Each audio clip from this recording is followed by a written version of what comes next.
mic. Yeah. All I need is one mic. Yeah. All I need is one mic. Hey everybody, welcome back to One Mic, and today I'm here to talk about episode 6 of Apple TV's Dark Matter, entitled Superposition. Sad to say, or I don't know, maybe not really, but this show, kind of like Jason and Amanda, is going nowhere.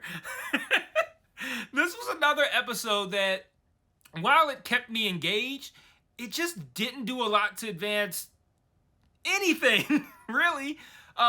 More examples of new Jason giving Daniela clues that he's different. Another episode of Jason and Amanda traveling the multiverse, but getting no closer to their goal and learning virtually nothing of importance. Even worse, this time, we barely even got to see the worlds that they visited. We just saw the steady depletion of the ampules, while Jason, someone who the show up to this point has purported to be a smart person, wastes these ampules with like slight alterations to the previously failed world. Like, oh, no, wait. The neon sign was red. New ampules. No, wait. There was a wine bar across the street. New ampules. And I'm just like, how long are they going to drag this out before they start seeing some progress? Like, for real, Daniela is closer to being onto new Jason. And that was literally the only forward progress we got in this episode.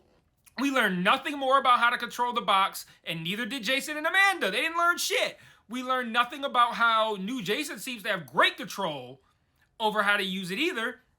And Jason and Amanda are 0.00% closer to getting back to their respective worlds. Hell, actually, they're even farther away now than they were at the start of the episode, because Jason was running through those fucking ampules because he remembered what color an awning was. Like, oh no shit, the awning was blue. Ampules, let me try again. Like, what a mindless waste of a finite amount of resources that you need to get back to, not even to get back home, but like your goal is to get back home, find the new Jason, and reunite with your wife. That is your only objective, and he's pissing away his path to get there. He's like, oh, no, awning was red. Let me try again. Like, what the fuck?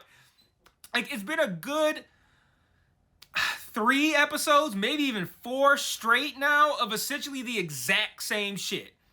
New Jason getting incrementally closer to getting caught, and OG Jason not even getting incrementally closer to getting home. Not only is he getting farther away, but now I'm forced to watch the show force us to accept him and Amanda are starting to kind of fall for each other, which, I mean, I guess that makes sense if you think about the fact that, oh, okay, they're together in another multiverse world, so they might be prone to liking one another, and they have spent all this time together now traveling all these worlds. But what's been on the screen, I think, really undermines the plausibility of a genuine, authentic connection when Amanda is a blithering idiot and Jason is rightfully obsessed with his significantly better and hotter wife. So to spend a couple episodes watching their plotline just kind of spin in place and then have them try to get me to buy in on a romantic relationship, it just didn't work for me. Especially since they didn't even build toward a relationship forming between those two at any point prior to this episode.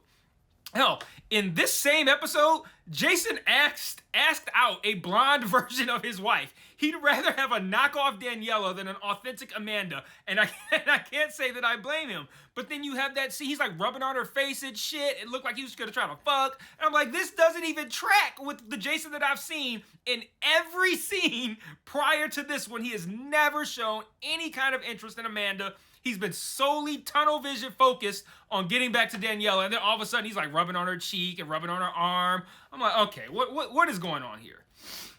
So, even though I don't believe we really learned anything in this episode, let's talk about what the show did that they mistakenly believed to be informative. So, let's start with new Jason, since I've talked a bit about OG Jason already. Hey everybody, I just want to take a small break from this review to talk about the various other ways you can engage with me on other platforms. If you're so inclined, and I understand why you wouldn't, I am an acquired taste, but You can join the Patreon where you can get extra content like retro reviews, where I review old shows and movies to see if they still hold up today. Mike's Musings, where I talk about shows I'm watching that I don't cover on the channel. Or Mike's VOD, where you can commission me to watch a show, which I will then review on the channel. And if you want to engage with me and chat with me more directly, I also implore you to join the Discord and follow the Facebook page. I set up channels in the Discord for all of us to discuss the shows I'm reviewing on the channel, and I also drop new videos in there since it's the easiest platform for me to share to from my phone. The Facebook can be really fun because I sort of live comment on shows I'm watching, often while under the influence, I'm not going to lie. And I'll also share news there, both about television and film and about myself as well.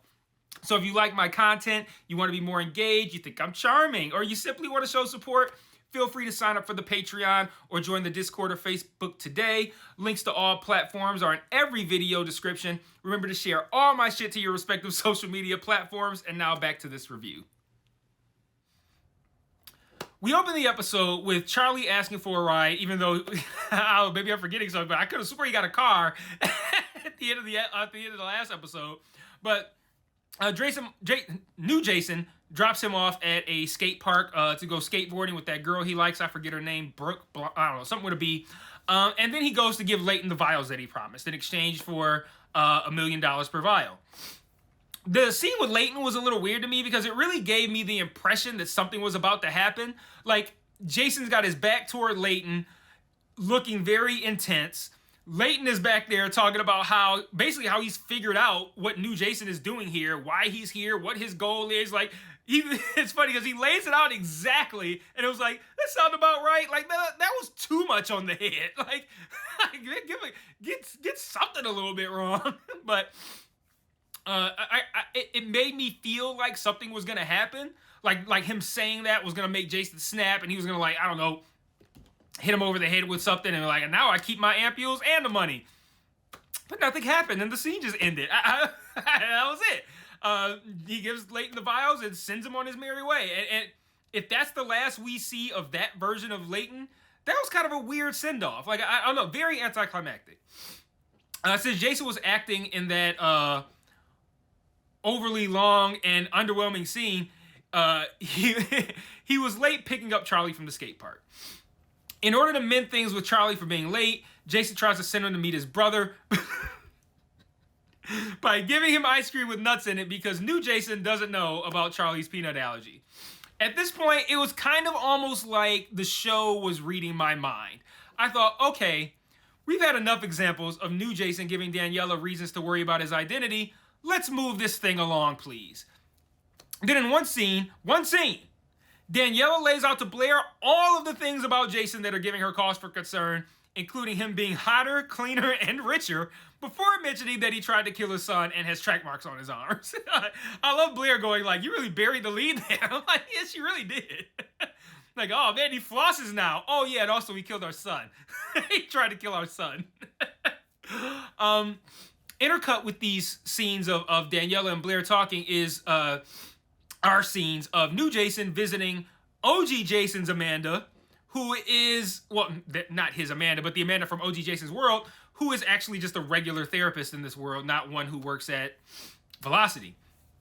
In a show that has now had a good 3 straight episodes minimum that felt like filler, these scenes where he talked to Amanda really laid the filler on thick. Like, you got filler, and then you got that shit. Like, new Jason tells this world's Amanda that he plans to do this big grand gesture to help smooth things over with Daniela after he tried to kill their son. So he gets a painting that she isn't finished with yet and gets it hung at a charity auction without her permission. And in another great scene from Connolly, she runs down all of the reasons why that fucking sucked and how she felt humiliated. Jason ends this day of magnificent decision-making by dropping her off at home and leaving like it's his 16-year-old date or something. Like, bye, have a nice day, I'm going home now, and just leaves.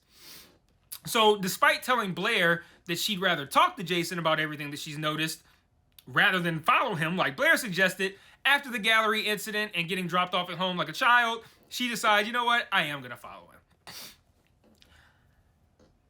him. I'm not even going to bother talking about the suspension of disbelief necessary to accept her being able to get one of Jason's ampules out of his locked storage unit But she does it, and she gives it to Ryan to analyze. Ryan accuses Jason of stealing his compound idea, and rather than just talk it out with a very reasonable-seeming Ryan, Jason takes him to this random world, takes his phone, abandons him there, and then seals up the box in concrete, effectively fucking over both Ryan and OG Jason. And that's the end of the episode. We learned shit. And we're no closer to a resolution than we were 3 episodes ago. Connolly and Edgerton are carrying this show, but at this point, it's pretty clear that this probably would have been a better movie or like a 4-episode series. I'm invested, and I want to know what happens. I feel like there's still some good stuff that could come out of these final, I think it's 8 episodes, so these final 2. But I'm kind of out on this show to a degree as well because it's just not going anywhere. I believe there's, like I said, 2 episodes left. I definitely think the show has the potential to finish strong.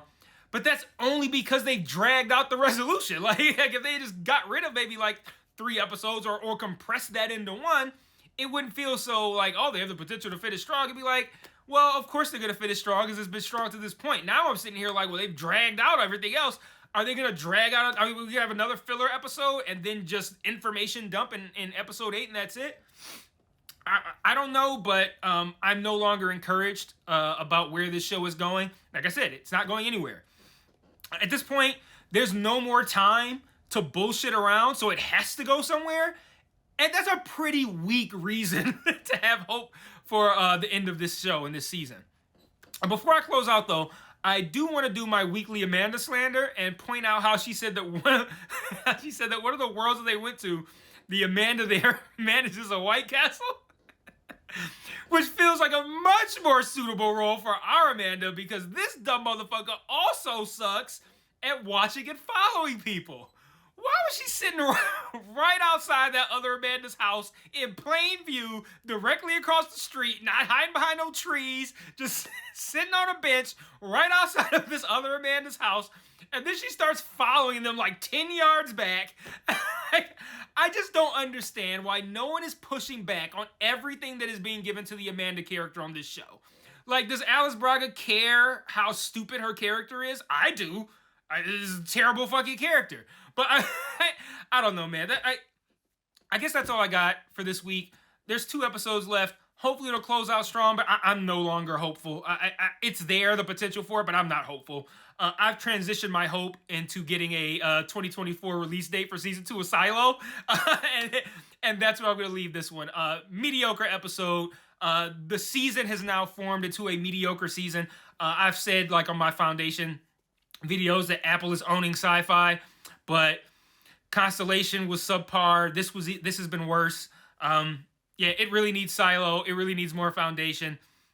I'll be checking out Presumed Innocent next week with Jake Gyllenhaal. Not sci-fi, but another Apple show. So I will see you guys next week for that, and next week for episode 7 of this. And until then, peace.